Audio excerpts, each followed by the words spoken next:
மாண்புமிகு உறுப்பினர் தி. வேல்முருகன் அவர்கள். மாண்புமிகு பேரவைத் தலைவர் அவர்களே, தமிழ்நாட்டின் இயற்கை வளங்களை முற்றுமுதலுமாக அழித்தொழித்து பண்பாட்டு விடயங்களையும் கலாச்சார விடயங்களையும் அழித்தொழிக்கின்ற வேலையை ஒன்றிய பாரதிய ஜனதா அரசு திட்டமிட்டு நடத்தி வருகிறது.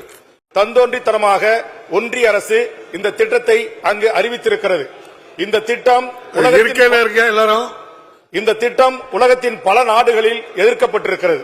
குறிப்பா இந்த திட்டத்தின் ஊடாக இரத்த புற்றுநோய் மற்றும் நுரையீரல் வகுப்பாடு மற்றும் மாரடைப்பு போன்ற அதிபயங்கரமான மனித உயிர்களை காவு கொள்கின்ற மோசமான பின்விளைவுகளை பாதிப்புகளை ஏற்படுத்தக்கூடிய ஒரு மோசமான ஒரு திட்டம். அதனால்தான் இந்த திட்டத்தை தமிழக அரசு எதிர்க்கிறது. அதோடு கூடுதலாக நம்முடைய இந்த டான்டன் தொழிற்சாலைகள் இருந்த சைனா அதுபோன்று போர்க்கீஸ் போன்ற நாடுகளில் பல்வேறு பாதிப்புகளை ஏற்பட்டு இன்றைக்கு அதனுடைய கழிவுகளை 8 மில்லியன் டன் அதனுடைய பக்க விளைவுகளாக பல சேதங்கள் ஏற்பட்டுப்பட்டிருப்பதான அறிவியல் ஆய்வறிக்கை புள்ளி விவரங்களை தெரிவித்திருக்கிறது. ஐக்கிய நாடுகள் சபையில் இருக்கிற பல்வேறு அமைப்புகள் இந்த திட்டத்தை எதிர்த்து அதை முறியடித்திருக்கிறார்கள். ஆக இப்படிப்பட்ட ஒரு மோசமான ஒரு திட்டத்தை தொடர்ந்து ஒன்றிய அரசு தமிழ்நாட்டில் திணிப்பது, ஏற்கனவே மீத்தேன் ஹைட்ரோ கார்பன் உள்ளிட்ட திட்டங்களை திணிப்பது, நம்முடைய வேளாண் மண்டலத்தையே பாழ்நிலமாக மாற்றுவதற்கான முயற்சிகளில் ஈடுபட்டது. அதுபோன்று ஒன்றிய அரசு தனக்கு இருக்கிற அதிகாரத்தை பயன்படுத்தி மக்கள் உணர்வுகளுக்கு உணர்ச்சிகளுக்கு மதிப்பளிக்காமல் இன்றைக்கு 5000 ஏக்கர் விவசாய நிலங்களை பரந்தூருக்கு நாங்கள் கையகப்படுத்த வேண்டும் என்று அரசை நிர்பந்திப்பது, அதுபோன்று அதானி போன்றவர்களுக்கு பெரும் துறைமுகங்களுக்கு கடல் இயற்கை வளங்களை தாரவாக்கின்ற முயற்சிகளை இன்றைக்கு ஒன்றிய அரசு தொடர்ந்து ஈடுபடுவது.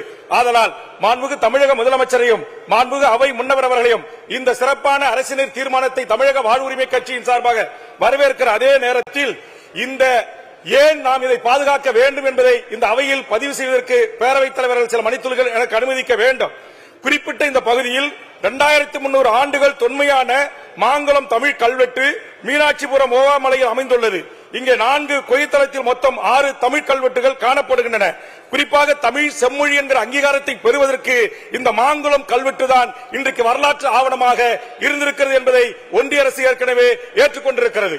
ஆதலால் மேலும் இதுபோன்ற இந்த அரிப்பாட்டி கைஞ்சமலை உள்ள குகைத்தளத்தில் 2000 ஆண்டுகள் தொன்மையான 2 தமிழ் கல்வெட்டுகள் கிடைக்கப்பட்டிருக்கின்றன.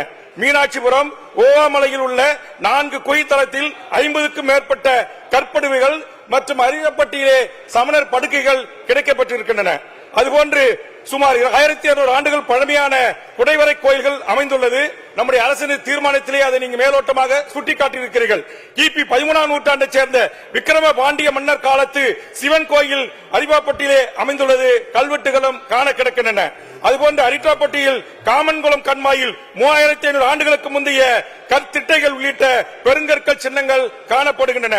அதுபோன்று கைஞ்சமலை அடிவாரத்தில் ஆனைகொண்டான் கண்மாய் அமைந்துள்ளது. இக்கண்மாய் 700 ஆண்டுகள் பழமையான 2 தூண்களை உள்ளன. அதுபோன்று வடக்கு முனையில் 200 ஆண்டுகள் பழமையான இரட்டைக்கல் அவுலியா தர்கா, இஸ்லாமியர்கள் தொழுகை செய்கின்ற அவுலியா தர்காக்கள் வரலாற்று சின்னங்களாக பாதுகாக்கப்பட்டு வருகின்றன. அதுபோன்று வெளியிடப்பட்டி, நரசிங்கப்பட்டி, பெருமாள்பட்டி, அரிட்டாப்பட்டி, மீனாட்சிபுரம் ஆகிய ஊர்களுக்கு இடையில் பெருமாள் பகுதி வனப்பகுதியில் இன்றைக்கு இந்தியாவிலேயே அரிதாக காணப்படுகின்ற புள்ளிமான்கள் உள்ளிட்ட வன விலங்குகள் அப்பகுதியில் காணப்படுகின்றன.